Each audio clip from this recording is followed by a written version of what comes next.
ਅੱਜ ਦੇ ਆ ਝੱਖੜ ਗ੍ਰਾਂ ਦੇ ਵਿੱਚ ਇੱਥੇ ਸਾਡੀ ਮੁਲਾਕਾਤ ਹੋਈ ਰਮੇਸ਼ ਕੁਮਾਰ ਜੀ ਜਿਹੜੇ ਵਾਈਸ ਪ੍ਰੈਜ਼ੀਡੈਂਟ ਐਨ ਐਨਸੀ ਜਮਾਤ ਦੇ ਉਧਮਪੁਰ ਰਿਆਸੀ ਹਲਕੇ ਦੇ ਤੇ ਇਸ ਗ੍ਰਾਂ ਝੱਖੜ ਦੇ ਨਾਇਬ ਸਰਪੰਚ भी हैं। इनके कन्नै अज असें मुलाकात करने का मौका मिलिया तो इनके कोल अज अस पुछने कि कियां इन्हें एनसी जमात ज्वाइन की ते बाकी लोगों के भलाई दे के काम इन्हें कीते न ते सारे को पहले जी तुसें सलाम करने रमेश जी। शुक्रिया जी। तो ये चैनल साड़ा मजीद उधमपुरी ठीक उधमपुर के ना करने के दा ताल्लुक है। अच्छा अच्छा कि साड़ा कल्चरल ये जरा चैनल है अपने गुज्जर डोगरा जरा कल्चर है साड़ा उसी भी जिंदा रखने वास्ते लोगों की शेयर करने वास्ते ते अच्छी गल है। थोड़ा ताल्लुक सियासत करने भी है पॉलिटिक्स करने भी थोड़ा ताल्लुक है। तो अज मिगी पहला बंदा मिलया है जरा ताल्लुक रखता है सियासत करने पॉलिटिक्स करने ते तुसें अपना तजर्बा सुनाना अपनी समाज सेवक आलियां जेहड़ियां तुसें कुछ कम कीते न वो सुनाने न ते सारे कोला पहले अपना तुस इंट्रोडक्शन के कराओ कुत्थों दे रौहने वाले ते के काम तुसें शुरू किया कियां ज्वाइन की। हाँ शुक्रिया मनजीत जी। मैं उधमपुर झक्खड़ पंचायत का नायब सरपंच भी रहा और पार्टी तरफों जड़ा मिगी जिम्मेवारी सौंपी गई ही उधमपुर रियासी जोन के वाइस प्रेजिडेंट बनाया गया। अच्छा।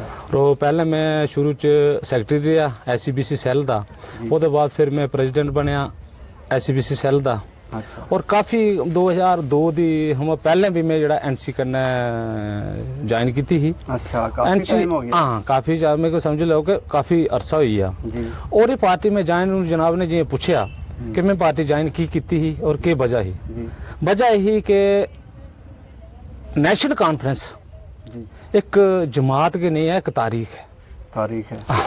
क्योंकि इसने जेडे गरीब मुजलिम जेडे दबे कुचले दे लोग है जहाँ जो SC है OBC है हर जनता जहाँ स्वर्ण कास्ट दे लोग है उनकी पूरी रहनुमाई की है। अच्छा दूसरा नंबर जड़ा शेख साहब की साढ़े उपर देन रही कि जियां समझ लो कि जी साढ़े लोगों जमीना जड़ियाँ असी मालकाना हक तो सब शेख साहब की देन थी इस दी मद्देनजर रखते होंगे बड़ा बड़ा उनका एक स्टेट के कदम। हाँ बस बस बस ये बड़ा सब तो अच्छा हा स्टेट है क्योंकि असी गरीब लोगों की कुछ सुनवाई नहीं होंगी तो वो शेख साहब की साड़ी देन थी उन्हें जड़ा ये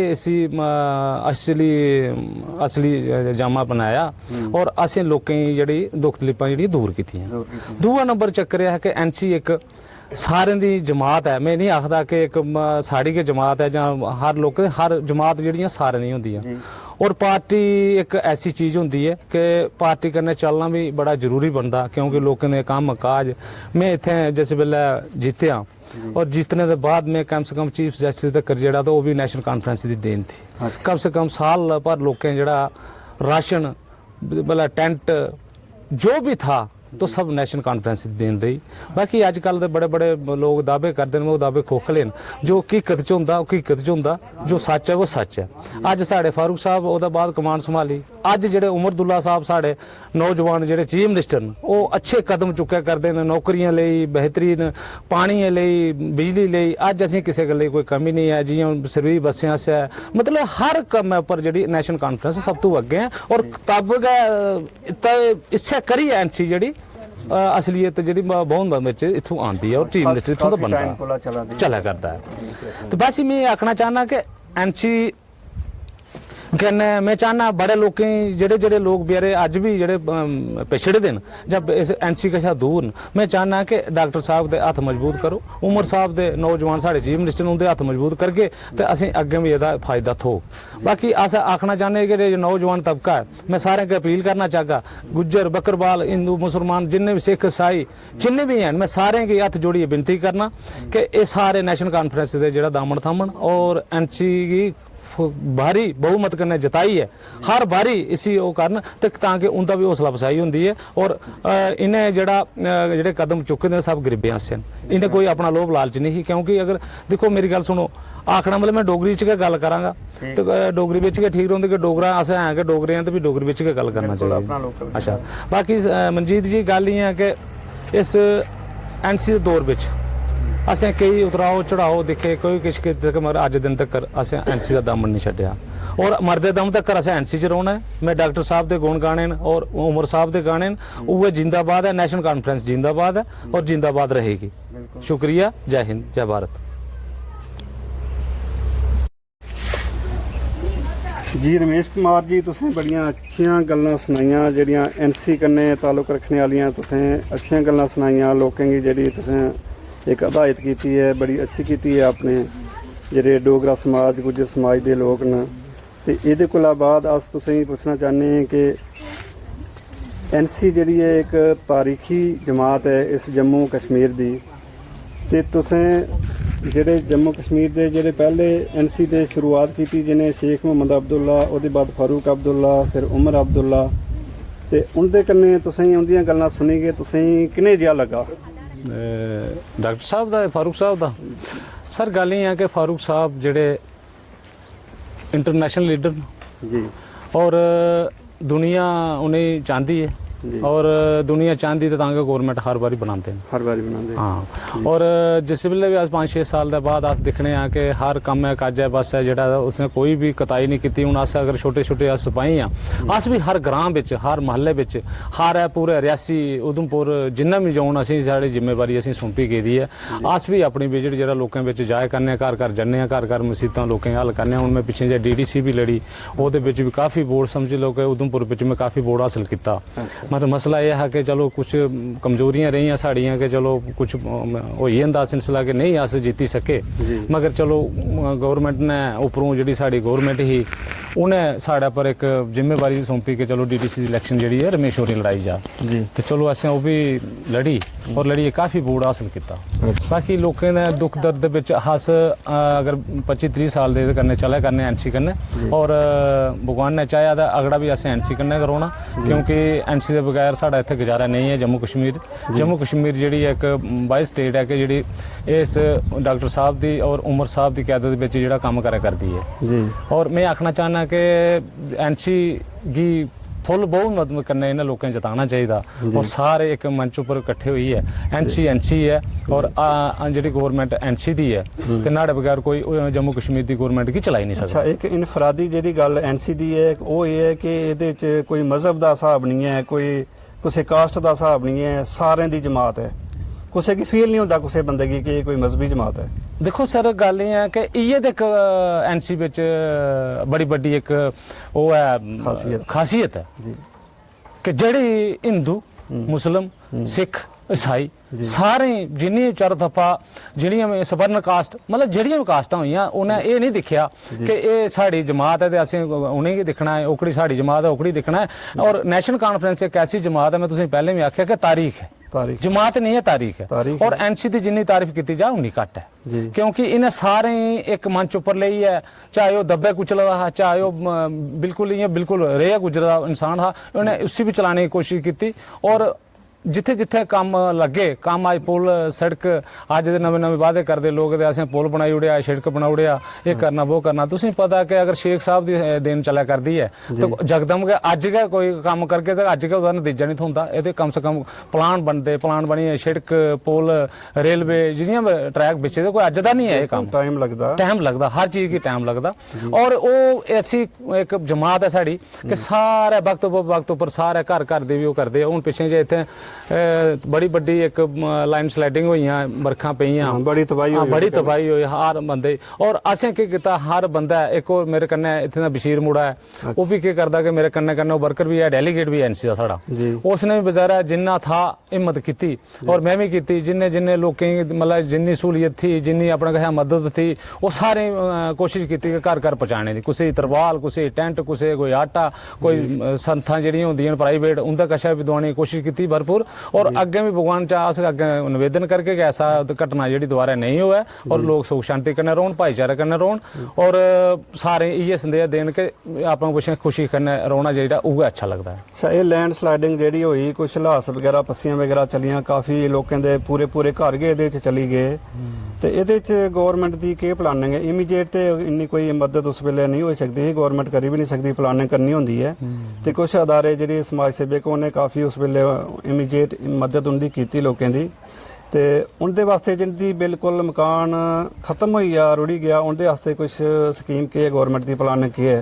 देखो मनजीत जी साढ़े चीफ मिनिस्टर जेह्ड़े उमर साहब थे जी उन्हें जिथे जिथे भी नुकसान होए दा हा जी उन्हें दिन नहीं दिखिया रात नहीं दिखी उन्हें दिन नहीं दिखिया रात नहीं दिखी हर जिथे जिथे पस्सियां पेदियां मकान गेदे फौरी तौर पर पूरी एडमिनिस्ट्रेशन ने भी साड़ी मदद की तहसीलदार डीसी मतलब कोई भी टाइम घर ने जेह्ड़े 8-8 दिन बैठे और कुछ राशन कुछ टेंट कुछ हूँ जगदम ते सारा कुछ ना हो सकता मगर हूँ तक जेह्ड़ा है सारियां फैमिलियां जेह्ड़ियां मैक्सिमम एडजस्टमेंट करी बैठे दे न सारे कोई जेह्ड़ा भी था उ'नें मुसीबत होई दी ही ओह् ते कशा दूर कोशिश कीती दी कि सारे इस कशा दुख दी घड़ी कशा पिच्छे रौह्न ते और सारे जेह्ड़े गौरमेंट अग्गें रवै और गौरमेंट ने पूरा संयोग दित्ता लोकें गी संयोग दिता ओह्दे जेह्दे बेघर होई गेदे हे जियां जनाब ने आख्या कि उंदा ऐसा केह् सहूलियत ही कि 5 मरले जेह्ड़ा प्लाट था उसी वो बिल्कुल सैंक्शन उमर साहब ने जेह्ड़ा आर्डर कीता दा कि जेह्ड़ा भी बिल्कुल लैंडस्लाइडिंग जेह्दे होई दी है सारी तबाही होई दी है ते उसी जेह्ड़ा 5 मरले दी जगह जेह्ड़ी उसी दित्ती जाग और कोठियां से पैसा पूसा भी जेह्ड़ा उसी दित्ता जाग उसी कोई डरने घबराने की कोई जरूरत नहीं है और अग्गें भी अस जिन्नी भरपूर कोशिश होग तो उन्नी अस करगे ये नेशनल कॉन्फ्रेंस की एक बड़ी बड्डी अच्छी गल है अच्छी गल कीती ते अच्छी होने के बाद जेह्ड़ा भी उन्हें कदम चुके दे जिथे कोई माड़ी जेही भी गल होंदी है हुण पिछे इत्थे रामनगर घघोड़ दे बिच एक्सीडेंट केस होया बड़ा बड़ा 21-22 बंदे जेह्ड़े ना वो मरे न बेचारे उंदे घर तबाह होए और ओह्दे बिच भी उमर साहब साड़ी जिन्नी भी कमीना दे मिनिस्टर जां जेह्ड़े भी है कैबिनेट दे तो उन्हें सारे ने विजिट किया और सारे दुख इस घड़िये बिच उन्हें लोकें कन्नै शामिल होए शाना बशाना अस चाहने हैं कि दोबारा एह् जेही घटना नहीं होऐ मगर हुण उप्पर आह्ले कुछ मंजूर होंदा तां हुण ओह्दा ते अस नहीं टाली सकदे मगर इंसान जो करी सकदा हा ओह् करी सकदे आं सारे मिनिस्टरें आया दुख तकलीफ घड़ी च वो जेह्ड़ा भी कोई पैसे धेले मदद थी जेह्ड़ी तां ओह् भी उन्हें ऐलान करी दित्ता कि इन्हें भी फौरी तौर जेह्ड़ा मुआवजा जेह्ड़े दित्ते जाङन हाँ तो दोबारा जेह्ड़ी एह् जेहा ड्राइवरें भी सख्त हिदायत दित्ती जिन्नी भी एडमिनिस्ट्रेशन थी कि भाई थोड़ी ओवरलोडिंग बंद करन थोड़ा जिहा और अच्छा कदम है क्योंकि अस जिन्ना अस अपनी असें भी थोड़ा जिहा करना चाहिदा हूँ सारे गौरमेंट दे उप्पर के मनसर नहीं रौंह्दा बिच अस अगर वर्कर हाँ ते असें भी दिक्खना चाहिदा जां जेह्ड़ा वोटर है उसने भी दिक्खना चाहिदा कि अगर भरियां खचा खच गड्डियां होन ते ओह्दे बिच गै 10 होर तोड़ के अस 10 होर तोड़ के तां ओह्दा ओह् कोई बनदा नहीं अच्छा गड्डी ओवर कंट्रोल होई जंदी ते इस करियै अस कुसै भी नहीं ओह् दिंदे सब उप्पर आह्ले हत्थ भी होंदी गल्ल मगर कुछ जेह्ड़ियां गल्लां होंदियां एडमिनिस्ट्रेशन दे हत्थ भी होंदियां ते कुछ जेह्ड़ियां साढ़े लोकें हत्थ भी होंदियां और एडमिनिस्ट्रेशन ते अपना कम्म करया करदी है सारे रोल निभाया करदे जित्थे कोई प्रॉब्लम होंदी भगवान के अग्गें अस इयै इक ओह् करगे निवेदन करगे कि दोबारा ऐसा हादसा नहीं होना चाहिए और अस अच्छे तरीके कन्नै रोचै बोचै भाईचारे कन्नै देखो जी जम्मू कश्मीर दे अक्सर जेह्ड़े ना ग्रां औखे न प्हाड़ी इलाके न ते रोड भी इन्ने खुले नहीं हैन ते बसां जिस वेले भरोई गे खासकर सवेरे सारे लोकें सिटी वाले पासे आना होंदा कुसै मजूरी करनी कुसै मुलाजम होंदा कोई ते ਇਹ ਇੱਕ ਲਾਪਰਵਾਹੀ ਜਾਂ ਗਵਰਨਮੈਂਟ ਵੀ ਕਿੰਨਾ ਇhtiyat ਕਰੇ ਸਿਟੀ ਚ ਦੇ ਉਹ ਕੰਟਰੋਲ ਕਰਦੇ ਨੇ ਪੁਲਿਸ ਟ੍ਰੈਫਿਕ ਵਾਲੇ ਵੀ ਉੱਥੇ ਚਲਾਨ ਵੀ ਕਰਦੇ ਸਾਰਾ ਕੁਝ ਕਰਦੇ ਮਗਰ ਗ੍ਰਾਂ ਇਲਾਕੇ ਜਿਹੜੇ ਸਾਡੇ ਉੱਥੇ ਨਾ ਤੇ ਟ੍ਰੈਫਿਕ ਵਾਲੇ ਹੁੰਦੇ ਤੇ ਉੱਥੇ ਫਿਰ ਸਾਡੇ ਲੋਕਾਂ ਨੇ ਥੋੜਾ ਖਿਆਲ ਰੱਖਣਾ ਪੈਂਦਾ ਜਾਂ ਡਰਾਈਵਰ ਨੇ ਖਿਆਲ ਰੱਖਣਾ ਪੈਂਦਾ ਕਿ ਜ਼ਰੂਰਤ ਕੋਲੋਂ ਜ਼ਿਆਦਾ ਜਿਹੜੀ ਸਵਾਰੀ ਹੈ ਉਹ ਗੱਡੀ 'ਚ ਨਹੀਂ ਹੋਵੇ ਤੇ ਇਸੇ ਵਜ੍ਹਾ ਕਰਨੇ ਸਾਡੇ ਜਿਹੜੇ ਹਾਦਸੇ ਹੁੰਦੇ ਨੇ ਉਹ ਇੰਦੀ ਚ ਆਖਦੇ ਨੇ ਕਿ नजर हटी दुर्घटना घटी ते इसे वजह कन्नै साढ़े फिर जानी नुकसान होंदा घरें दे घर जिस घरे दा कोई बंदा चली जांदा उन्हें पता कि किन्ना नुकसान होंदा असें ते सिर्फ सुनी गल दे सुनी ते बस खत्म होई असें कोई ओहदा एहसास उन्ना नहीं होंदा मगर जेदे घर मौत होंदी है डेथ होंदी है उन्हें पता जिथे बच्चे रही जांदे न उत्थे औरतां बेवार रही जांदियां मावां रोंदियां न उन्हें पता कि एक जान की कीमत क्या होंदी है ਤੇ ਇਹ ਇੱਕ ਮੇਰੇ ਹਿਸਾਬ ਕਰਨੇ ਕਿ ਇੱਕ ਕੋਸ਼ਿਸ਼ ਇਹ ਹੋਣੀ ਚਾਹੀਦੀ ਕਿ ਜਿਹੜੀ ਟ੍ਰੈਫਿਕ ਪੁਲਿਸ ਹੈ ਕਿ ਮੇਨ ਜਗ੍ਹਾ ਗ੍ਰਾਂਈ ਪਿੰਡੇ 'ਚ ਵੀ ਇਹਨੇ ਨਜ਼ਰ ਰੱਖਣੀ ਚਾਹੀਦੀ ਜਾਂ ਤੇ ਕੈਮਰੇ ਲਾਣ ਸੀਸੀਟੀਵੀ ਕੈਮਰੇ ਲਾਣ ਕਿ ਇੰਨਾ ਨਹੀਂ ਕਰਨ ਕਿ ਲੋਕ ਪਿੰਡੇ 'ਚ ਭਰੀ ਕੇ ਬੱਸਾਂ ਲੈਣ ਸਿਟੀ 'ਚ ਪੁੱਜੇ ਉੱਥੇ ਵੈਸੇ ਕੋਈ ਸਵਾਰੀਆਂ ਉਤਰੀ ਜਾਂਦੀਆਂ ਨੇ ਉੱਥੇ ਨਾਰਮਲ ਕੇ ਰਹੀ ਜਾਂਦੀ ਹੈ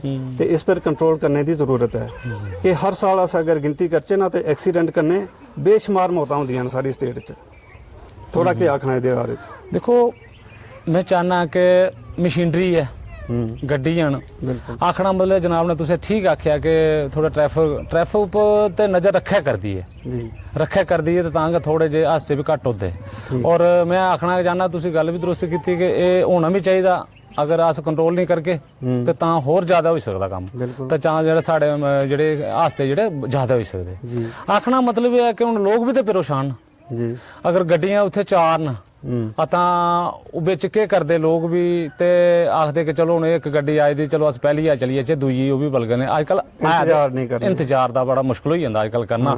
ਅੱਜ ਕੱਲ ਪੂਰੀ ਜਲਦੀ ਹੈ ਲੋਕਾਂ ਸਾਰੇ ਜਲਦੀ ਹੈ ਖਾਸ ਕਰ ਸਵੇਰੇ ਤੇ ਸਾਰੇ ਜਲਦੀ ਹੈ ਔਰ ਲੋਕਾਂ ਦਾ ਵੀ ਸਹੀ ਹੈ। ਕੋਈ ਬੱਚੇ ਸਕੂਲ ਜਾਏ ਕਰਦੇ, ਕੋਈ ਕੁਦਰੇ ਜਾਏ ਕਰਦਾ, ਕੋਈ ਕੁਦਰੇ ਜਾਏ ਕਰਦਾ। ਆਖਣਾ ਮਤਲਬ ਹਰ ਗਰੀਬ ਇੱਕ ਜੰਮੂ ਕਸ਼ਮੀਰ ਇੱਕ ਸਟੇਟ ਹੈ ਤੇ ਜਿਹਦੇ ਕन्ने ਕਿ ਲੋਕ ਆਪਣਾ ਮਿਹਨਤ ਮਜ਼ਦੂਰੀ ਕਰੀਏ ਗੁਜ਼ਾਰਾ ਕਰਦੇ ਨੇ ਤੇ ਘਰ ਕੇ ਬੈਠੇ ਰਹਣ। ਤੇ ਬਾਕੀ ਮੈਂ ਆਖਣਾ ਚਾਹਨਾ ਕਿ ਗਵਰਨਮੈਂਟ ਆਪਣਾ ਕੰਮ ਕਰਿਆ ਕਰਦੀ ਜੀ। ਜਿਹੜੀ ਸਾਡੀ ਪੁਲਿਸ ਹੈ ਇਥੋਂ ਦਾ ਐਡਮਿਨਿਸਟ੍ਰੇਸ਼ਨ ਹੈ ਜਿਹੜੀ ਵੀ ਹੈ ਤੋ ਆਪਣਾ ਕੰਮ ਉਹ ਵੀ ਕਰਿਆ ਕਰਦੀ। ਇਹ ਤੇ ਮਾਤਾ ਆਸਾ ਨਾ ਆਖੀ ਸਕਦੇ ਕਿ ਦੋਸ਼ ਦੇ ਸਕਣੇ ਕਿ ਉਹਨੇ ਨਹੀਂ ਕੋਈ ਕਰਾ ਦੀ। ਸਿਟੀ ਚ ਬੜਾ ਠੀਕ ਕਰਾ ਦੀ। ਮੇਰਾ ਮਤਲਬ ਹੈ ਕਿ ਪਿੰਡਾਂ ਚ ਨਜ਼ਰ ਨਹੀਂ ਆ ਰਵਾ ਦੀ। ਮੈਂ ਆਖਣਾ ਚਾਹਨਾ ਕਿ ਹੁਣ ਹਰ ਪਿੰਡ ਵਿੱਚ ਅਸ ਮਤਲਬ ਮੈਕਸਿਮਮ ਥੋੜਾ ਜਿਹਾ ਮੁਸ਼ਕਲ ਹੋ ਜਾਂਦਾ। ਹਦਾਇਤਾਂ ਦੇ ਇਹ ਹੁੰਦੀ ਕਿ ਪਿੱਛੋਂ ਦਾ ਗੱਡੀ ਹੁਣ ਅੱਗੇ ਕੋਈ ਓਵਰਲੋਡਿੰਗ ਹੋਈ ਆ ਤਾਂ ਉਹਦਾ ਥੋੜਾ ਜਿਹਾ ਲੋਕਾਂ ਵੀ ਹਦਾਇਤ ਵਰਤਣਾ ਚਾਹੀਦੀ। ਡਰਾਈਵਰ ਕਨੈਕਟਰ ਦੀ ਵੀ ਇਹਦੀ ਜ਼ਿੰਮੇਵਾਰੀ ਬਣਦੀ ਹੈ। ਠੀਕ ਹੈ ਔਰ ਲੋਕਾਂ ਦਾ ਵੀ ਹਦਾਇਤ ਬਣਦੀ ਹੈ। ਲੋਕਾਂ ਦਾ ਮਸਲਾ ਇਹ ਹੁੰਦਾ ਲੋਕ ਵੀ ਆਪਣੀ ਜਲਦਬਾਜ਼ੀ ਥੋੜਾ ਜਿਹਾ ਉਹ ਕਰਦੇ ਨੇ। ਚਲੋ 10 ਮਿੰਟ ਲੇਟ ਹੋ ਗਏ ਇਹ ਹੋਣਾ ਨਾ। ਲੋਕ ਵੀ ਦੇਖੋ ਆਮ ਜਨਤਾ ਜਿਹੜੀ ਹੈ ਨਾ ਉਹਨਾਂ ਹੀ ਤੇ ਇੰਨੀ ਨਹੀਂ ਪਤਾ ਹੁੰਦਾ। ਉਹਨੇ ਵੀ ਹੋਣਾ ਚਾਹੀਦਾ। ਜਿਹੜੇ ਹੁਣ ਮੋਤਬਾਰ ਬੰਦੇ ਹੁੰਦੇ ਨਾ ਪਿੰਡ ਦੇ ਜਿਵੇਂ ਸਰਪੰਚ ਹੋਈ ਆ ਤੇ ਨਾਇਬ ਸਰਪੰਚ ਹੋਈ ਜਾਂ ਹੋਰ ਵੱਡੇ ਜਿਹੜੇ ਕੋਈ ਵੱਡੇ ਬੰਦੇ ਹੁੰਦੇ ਪਿੰਡ ਦੇ, ਹਰ ਸਿਆਣਾ ਹੁੰਦਾ ਕੋਈ, उन्हें इस गल पर कंट्रोल रखना चाहिए कि ड्राइवर की भी ये समझाई के रखना कि भाई सीटें को ज्यादा सवारी नहीं बहालनी। ते बाकी गरीब लोग जिन्हें मजदूरी करने जाना वो तो उन्हें बस चलने दी कोशिश करनी कि मैं पहले पुजी जा, मैं पहले पुजी जा। इंजाम का पता नहीं होता है। थोड़ी गल भी सही है कि पिंड च इन्ना कंट्रोल गवर्नमेंट उत्थे वो ट्रैफिक पुलिस उत्थे इन्नी नहीं रख सकती, मगर असें लोकें रखना चाहिए ना। बिल्कुल। ते हुण कल मैं तुसें आखना चाहना कि थोड़ा जिहा ग्रां दे लोकां दा भी सहयोग होया, जिथे जिथे गड्डी जा दी उत्थे लोकां दा भी सहयोग होया। इन केस होई सा ड्राइवर भी मजबूर करन, असें लोग करचै। मैं अपने पर मिसाल देगा, अगर मैं ही आखां उस ड्राइवर की कि नहीं तू चल उठ चल होई सा ओदे आखा पे 10 सवारियां नहीं बिठा लियां, मतलब इत्थे ये जे हादसे भी होंदे ऐसे। इस करी असें इन्हें चीजें का बचना चाहिए। हर ड्राइवर भी दिखो, गड्डी भी दिखो और अपने आने वाला भविष्य भी दिखो और अपने अपने जान मान की नुकसान नहीं हुआ साड़ा, ये पर भी असें नजर कड़ी रखने की जरूरत है। बिल्कुल। मैं आखना चाहना कि बाकी गवर्नमेंट जड़ा अपना कदरबे तो उन्हें निभाना जी, वो तो कोई पिछे नहीं हटा करती किसी तरीके से। और कोई भी नहीं चाहता कि ये जे हादसे आन जी, कोई नहीं। और जिंदे घर बंदा मरदा तो उसी पता लगती है। बिल्कुल उसी पता भाई असें के किता के नहीं किता, उस वेले तो कुछ नहीं आखी सकता। मगर जिंदे बिच अस आखना चाहने कि ऐसा काम नहीं होना चाहिए। बिल्कुल अपना ओवरलोडिंग बंद हो है। हाँ जेडे गड्डियां दे कागज कोई वगैरह जे गवर्नमेंट कानून सारे पास है, कानून उसी भी बख्शादा नहीं है। कानून अज दी डेट विच सख्ती भी करा करदा, सारा कुछ करा करदा, मगर फिर भी थोड़ा बहुत गड्डियां दी भी कुछ मशीनरियां भी खराब होंदियां, विच कुछ ऐसियां भी होंदियां जेहड़ियां फिटनेस भी हुण मशीनरी होंदी है तो कोई आख्या नहीं जाता, कुछ खराब भी हो सकती है, नवी भी खराब हो सकती है, पुरानी तो दूर की गल है। मैं इसी कुछ का उपर दोष नहीं देना चाहता कि चलो कुछ गलती होंदी है, गलती होंदी है। हर बंदा एक ड्राइवर होंदा ना सर, ड्राइवर होंदा एक प्रिउली अगे गड्डी दे आवे, मोटरसाइकिल चलाने अस स्कूटर चलाने एक प्रिउली गड्डी दे अगे आवे, ड्राइवर उसी भी सोचदा कि असीं साइड कट्टां, कुत्ता आई जांदा, बिल्ली आई जांदी। तुसीं जनाब ने देखिया होना कि उपर चढ़ाने की कोशिश कदे नहीं करदा। और ड्राइवर जिस गड्डी पर बौंदा, स्टीयरिंग पर बौंदा तो भगवान दा जां अल्लाह दा जां वाहिगुरू दा पूरा ध्यान लईए ते इसी गड्डी पर बौंदा जिल्ले तां 40-50 बंदे दी जान ओदे हत्थ च हुंदी है, ओदे हत्थ च हुंदी है। ऐसा कोई भी नहीं सोचदा कि जेड़ा ऐसा नुकसान होया मेरा तो अपनी मेरी गड्डी दी तबाही होया। बेहतर है कि असें सारे समाज ने मिली जुली है सारा ड्राइवर दा भी साथ देना, गड्डियां दा भी साथ देना और लोकें दा भी साथ देना। अस इससे भी साडी खुशी है जी। ठीक है सर जी। ये बस ये हुण दूए पासे अस चलने आ। बाकी समाज वास्ते शिक्षा कितनी जरूरी है। साडा जिहड़ा तबका है ना गुज्जर होइए, डोगरे होइए, बाकी शेड्यूल कास्ट, शेड्यूल ट्राइब तालीम च काफ़ी पिछे रौंदे न। ते एनसी ने मिकी पता है कि काफ़ी कोशिश की है कि जिहड़ा कमज़ोर तबका है ओहदे आस्ते तालीम हासिल करने आस्ते काफ़ी सारे उन्हें कदम उठाए न। जियां गुज्जर कौम आस्ते गुज्जर बकरवाल हॉस्टल बनाए दे न।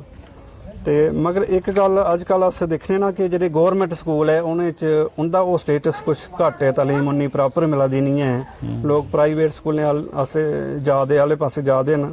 ते गौरमेंट स्कूलें जेह्ड़ी है वो पावरफुल बनाया जाए, तालीम का जेह्ड़ा मयार है स्टैंडर्ड है वो अच्छा बनाया जाए। इहदे वास्ते भी तुस कुछ आखना चाहोगे? देखो जी पढ़ाई लिखाई दी साढ़े बच्चे च गल है, मैं गौरमेंट साड़ी इसलै मैं गौरमेंट अग्गे अपील करगा कि साड़ा जेह्ड़ा SC OBC ST दा जेह्ड़ा भी है बच्चा होग तो उसी थोड़ी कोशिश रिजर्वेशन दी जरूरत है। ਜੀ ਕਿਉਂਕਿ ਉਹ ਥੋੜਾ ਜਿਹਾ ਗ੍ਰਾਈ ਲਿਹਾਜ਼ ਕਰਨਾ, ਸਮਝ ਲਓ ਗ੍ਰਾਂ ਦੱਬੇ ਕੁਚਲੇ ਲੋਕ ਹੁੰਦੇ ਨੇ, ਦੂਰ ਦਰਾਜ ਰੋਣੇ ਬਾਣੇ ਵਾਲੇ ਨੇ, ਕੋਈ ਸਕੂਲ ਦਾ ਟਾਈਮ ਨਹੀਂ ਪਹੁੰਚਾਉਂਦਾ, ਕੋਈ ਮੁਸੀਬਤਾਂ ਹੁੰਦੀਆਂ ਨੇ, ਕੋਈ ਕੁਛ ਨਾ ਹੁੰਦਾ। ਆਖਣਾ ਮਤਲਬ ਹੈ ਕਿ ਮੈਂ ਗਵਰਨਮੈਂਟ ਅੱਗੇ ਅਪੀਲ ਵੀ ਕਰਕੇ ਥੋੜੇ ਨੰਬਰਾਂ ਦੀ ਅਸੀਂ ਨਹੀਂ ਛੂਟ ਦਿੱਤੀ ਜਾ, ਔਰ ਕਮ ਸੇ ਕਮ ਫੀ ਘਰ ਦਾ ਇੱਕ ਬੰਦਾ ਜਿਹੜਾ ਨੌਕਰੀ ਚੀਜ਼ ਨੇ ਲੈਣਾ ਚਾਹੀਦਾ, ਕਿਉਂ ਲੈਣਾ ਚਾਹੀਦਾ। ਬਾਕੀ ਮਨਜੀਤ ਦੀ ਗੱਲ ਇਹ ਹੈ ਕਿ ਗ੍ਰਾਂ ਵਿੱਚ ਲੋਕ ਜਿਹੜੇ ਕਾਫੀ ਜਿਹੜੇ ਐਨ ਦਿਹਾਤੀ ਲੋਕ ਨੇ, ਜਿਹੜੇ ਕਾਫੀ ਜਿਵੇਂ ਤੁਸੀਂ ਆਖਿਆ ਕਿ ਗੱਡੀਆਂ ਆਣਾ ਜਾਣਾ, ਕਈ ਵਾਰੀ ਗੱਡੀ ਮਿਸ ਕੋਈ ਗਈਆਂ, ਪੜ੍ਹਨੇ ਲਿਖਣੇ ਦੇ ਥੋੜੇ ਉਹ ਕਰਦੇ ਨੇ। ਬਾਕੀ ਇਹ ਹੈ ਕਿ ਸਰਕਾਰੀ ਸਕੂਲ ਉੱਪਰ ਵੀ ਜ਼ਿਆਦਾ ਜ਼ੋਰ ਦਿੱਤਾ ਜਾ ਕਰਦਾ, ਨੌਕਰੀਆਂ ਹੁਣ ਕੱਢਿਆ ਕਰਦੇ ਨੇ। ਉਮਰ ਸਾਹਿਬ ਸਾਡੇ ਉਹਨੇ ਕੱਢੇ ਦੀਆਂ ਨੇ, ਜਿਹੜੇ ਵੀ ਹਨ ਸ਼ਿਫਟ ਬਾਈ ਸ਼ਿਫਟ ਜਿਹੜੇ ਬੰਦੇ ਉਹਨੇ ਲਾਣੇ ਨੇ। ਤੇ ਮੈਂ ਆਖਣਾ ਅਪੀਲ ਕਰਗਾ ਉਮਰ ਸਾਹਿਬ ਅੱਗੇ ਕਿ ਇਹਦੇ ਉੱਪਰ ਵੀ ਥੋੜੀ ਜਿਹੀ ਨਜ਼ਰ ਦੇਣ ਕਿ ਗ੍ਰਾਂ ਦੇ ਦਿਹਾਤ ਦੇ ਇਲਾਕੇ ਰੋਣੇ ਵਾਲੇ SC BC ਸੈੱਲ ਦੇ ਜਾਂ ਜਿਹੜੇ ਉਹ ST ਦੇ ਜਾਂ OBC ਦੇ, ਤੇ ਇਹਨੇ ਥੋੜੀ ਰਿਜ਼ਰਵੇਸ਼ਨ ਦੀ ਜ਼ਰੂਰਤ ਹੈ, ਕਿਉਂਕਿ ਇਹ ਵੀ ਤੇ ਆਪਣਾ ਗੁਜ਼ਾਰਾ ਕਰ ਸਕਣ। ਰਿਜ਼ਰਵੇਸ਼ਨ ਜੀ ਪਹਿਲਾਂ ਜਿਹੜੀ ਹੈ ਥੀ ਨਾ ਕਿ 5% 10% ਜਿਵੇਂ ਮੈਂ ST ਦੀ ਗੱਲ ਕਰਾਂ 10% ਰਿਜ਼ਰਵੇਸ਼ਨ थी। अगर 100 बंदे लगने तो 10 जरूरी जेडे ST दे लगने, मगर वो थे डिस्ट्रिक्ट टीचर लगने तो 10 उससे डिस्ट्रिक्ट च आगे लगने ते वही जियां बाकी बहुत सारी नौकरियां जेहड़ियां आउंदियां डिस्ट्रिक्ट का हिसाब नहीं है, कोई तहसील का हिसाब नहीं है, कोई स्टेट का भी हिसाब नहीं है, ऑल इंडिया हुई है। ਤੇ ਉਹ ਇੱਥੇ ਇੱਕ ਅਗਰ ST ਦੀ ਪੋਸਟ ਹੈ ਤੇ ਉਹ ਪੰਜਾਬ ਦਾ ਬੰਦਾ ਉੱਥੇ ਸਿਲੈਕਟ ਹੋ ਜਾਂਦਾ, ਬੰਬਈ ਦਾ ਬੰਦਾ ਸਿਲੈਕਟ ਹੋ ਜਾਂਦਾ। ਤੇ ਇਹ ਤੇ ਤੁਸੀਂ ਪਤਾ ਉਹ ਸਿਆਸੀ ਮਸਲਾ 370 ਟੁੱਟੀ ਆ ਤੇ ਉਹਦੇ ਕੰਨੇ ਹੋਈ ਆ। ਤੇ ਪਹਿਲੇ ਨੌਕਰੀਆਂ ਦੇ ਬੜੇ ਚਾਂਸ ਇੱਥੇ ਹੁੰਦੇ ਹੈ। ਅੱਛਾ 370 ਦਾ ਤੇ ਚਲੋ ਬੜਾ ਲੰਬਾ ਮਸਲਾ ਹੈ, ਉਹ ਬੜਾ ਅਸ ਉਹਦੇ ਚ ਉਲਝੀ ਜਾਣਗੇ। ਅੱਛਾ ਮਨਜੀਤ ਜੀ, ਮੈਂ ਤੁਹਾਡਾ ਇਸ ਗੱਲ ਕੀ ਟੋਕਣਾ ਚਾਹਾਂਗਾ। ਮਸਲਾ ਇਹ ਹੈ ਕਿ ਪਹਿਲਾਂ ਸਾਡੀ ਗਵਰਨਮੈਂਟ ਹੁੰਦੀ ਆਈਆਂ ਜੀ ਤੇ ਉਸ ਵੇਲੇ ਡਿਊਟੀ ਨਹੀਂ ਸੀ। ਉਸ ਵੇਲੇ ਡਾਕਟਰ ਸਾਹਿਬ ਸਾਡੇ ਫਾਰੂਕ ਸਾਹਿਬ ਜੱਦੇ ਤੇ ਇੱਕ ਗ੍ਰਾਂ की IG की आखदे ਜਾਂ DIG आखदे ਜਾਂ ਆਮ DGP की आखदे ਕਿ ਭਈ ਇੱਕ ਗ੍ਰਾਂ ਵਿੱਚ ਜਾਓ ਔਰ ਉੱਥੋਂ 10 ਮੁੰਡੇ ਜਿਹੜੇ ਗਰੀਬ ਬੰਦੇ ਚੁੱਕੀ ਹੈ ਤਾਂ ਉਹਨੇ ਭਰਤੀ ਕਰੋ ਔਰ ਉਸ ਐਟ ਅ ਟਾਈਮ ਜਿਹੜਾ ਮਹੀਨੇ ਦੇ ਅੰਦਰ ਪੂਰੀ ਕਾਰਵਾਈ ਹੋਈ ਹੈ ਤਾਂ ਮੁੰਡੇ ਅੱਜ ਵੀ ਉਹ ਮਸਾਲਾਂ ਨੇ ਜਿਹੜੀਆਂ ਲੱਗੇ ਦੇ ਨੇ। ਅੱਜ ਜਿਹੜੀ ਅਸੀਂ 370 ਟੁੱਟਣੇ ਕਰਨਾ, ਸਾਡੀ ਸਟੇਟ ਨਹੀਂ ਰੋਣਾ ਕਰਨਾ, ਡਿਊਟੀ ਦੇ ਕਾਰਨ ਅਸੀਂ ਇਹ ਬੜਾ ਵੱਡਾ ਨੁਕਸਾਨ ਹੋਇਆ ਕਰਦਾ। ਤੇ ਜਿਹੜਾ ਕਿ ਬਾਹਰ ਦਾ ਬੰਦਾ ਜਿਹੜਾ ਇੱਥੇ ਜੰਮੂ ਕਸ਼ਮੀਰ ਚ ਐਡਜਸਟ ਹੋਆ ਦਾ ਸਾਡੇ ਬੱਚਿਆਂ ਦਾ ਹੱਕ ਖਾਇਆ ਕਰਦਾ। ਮੈਂ ਚਾਹਨਾ ਕਿ ਫੌਰੀ ਤੌਰ ਬੰਦ ਹੋਣਾ ਚਾਹੀਦਾ ਔਰ ਸਾਡਾ ਜਿਹੜਾ ਨਾ ਸਟੇਟ ਬਹਾਲ ਹੋਣਾ ਚਾਹੀਦੀ ਔਰ ਦੁਬਾਰਾ ਜਿਹੜੇ ਉਹ ਕਾਨੂੰਨ ਸਾਡੇ ਬਣਨਾ ਚਾਹੀਦੇ। ਜਿਹੜੇ ਅਸੀਂ ਵੱਡਾ ਬੈਨੀਫਿਟ ਸਾ ਸਾਡੇ ਵਾਸਤੇ ਬਾਹਰ ਦਾ ਬੰਦਾ ਇੱਥੇ ਨੌਕਰੀ ਨਹੀਂ ਸਕਦਾ, ਸਾਡੇ ਗਰੀਬ ਜਿਹੜੇ ਲੋਕ ਹੈ ਉਹ ਲੱਗੀ ਜਾਂਦੇ। ਹੁਣ ਸਾਰਾ ਜਿਹੜਾ ਤਜਰਬਾ ਇਹਨਾਂ ਕੁਝ ਸਾਲਾਂ ਦਾ कि साढ़े ते ऑप्शन के बिल्कुल समझो कि खत्म होई दे 1-2% के रही दे, 1% भी नहीं हुंदा सी जनाब जी, नहीं तो बाहर दे बंदे के आउंदे ने, बाहर दे बंदे के आंदे। ये बड़ा सरासर गलत है। और क्योंकि कि जम्मू कश्मीर एक ऐसी स्टेट थी रही पहले दी कि जेडी कुछ करने को लिया दी ना अपना इत्थों दा कमांदे, इत्थों दा खांदे, इत्थों दा सारा कुछ निवाह करदे है। अज सारा जेड़ा साडियां बिजलियां बाहर जाया करदियां, सारा कुछ इत्थों दा होया करदा। इस करियै मैं कहना चाहना उमर साहब अगे, फारूक साहब अगे, प्रधानमंत्री मोदी अगे अपील करना चाहगा कि जल्दी असीं स्टेट का दर्जा जिहड़ा बहाल किया जा साड़ा ते इस करिए साढ़े जम्मू कश्मीर की जिहड़ा खुशहाली का मोड़ दिखने आंदा है। बाकी अस राजनीति की अपनी जगह है, मगर अगर जिस चीज़ का वो है इन्हें हालांकि साड़ी हाई कोर्टें जां जिहड़े सुप्रीम कोर्टें भी आर्डर किया कि भाई उन्हें जिहड़ा स्टेट यूनिटी वापस दी जाए। अज कल ये आख्या करदे कि अज दे के कल दे के भी वोटें बाद दे के वोटें, मारे राजनीति सारा कुछ नहीं है। बाकी जो होना वो होना लोगों पर गल है, लोग जिस अस ये नहीं चाहते कि कोई जीते, मतलब मसला यह है कि जिहड़ी अच्छी काम करनगे तो खुद मैदान में आउणगे तो वो काम भी करनगे और काम करे भी करते हैं। मैं चाहना कि इन्हें साढ़े गरीबों लोगों का इस जम्मू कश्मीर च तब तो निवाह हो सकता तो तां साढ़े बच्चे भी डटिए मुकाबला कर सकते हैं, उन्हें बच्चों की साढ़े रोजगार भी मिल सकता। मगर यह है कि स्टेट की वजह कन्नै साढ़ा जिहड़ा सिलसिला खराब हो करता, ड्यूटी है इस करिए साढ़ा वो खराब हो करता ना। इत्थों तो साढ़ा बच्चा कोई इन्ना पढ़े लिखे दे हुंदे, तुसीं जनाब ने पहलां गल कीती कि थोड़ा मैरिट विच घट आंदे ਜਾਂ ਜਿਹੜੇ ਪੇਪਰ ਕੇ ਐਸੇ ਪਾਉਂਦੇ ਜਿਹੜੇ ਉਹ ਆਉਂਦੇ ਨਹੀਂ ਤੇ ਉਹ ਬਾਹਰ ਦੇ ਬੱਚੇ ਜਿਹੜੇ ਕਾਮਯਾਬੀ ਲੈਂਦੇ, ਸਾਡੇ ਬੱਚੇ ਜਿਹੜੇ ਥੋੜੇ ਜਿਹੇ ਰਹੀ ਜਾਂਦੇ। ਇਸ ਕਰੀਏ ਮੈਂ ਆਖਣਾ ਚਾਹਾਂ ਕਿ ਇਹ ਫੌਰੀ ਤੌਰ 'ਤੇ ਸਾਡੀ ਜਿਹੜੀ ਸਟੇਟ ਬਹਾਲ ਕੀਤੀ ਜਾ। ਜੀ ਸ਼ੁਕਰੀਆ ਜਨਾਬ ਰਮੇਸ਼ ਕੁਮਾਰ ਜੀ, ਤੁਸੀਂ ਬੜੀਆਂ ਅੱਛੀਆਂ ਗੱਲਾਂ ਸੁਣਾਈਆਂ ਤੇ ਫਿਰ ਮੌਕਾ ਮਿਲੇਗਾ ਕਦੇ ਤੁਹਾਡੇ ਕन्नै ਫਿਰ ਮੁਲਾਕਾਤ ਕਰਗੇ। ਬੜਾ ਧੰਨਵਾਦ ਤੁਹਾਡਾ, ਮਿਹਰਬਾਨੀ।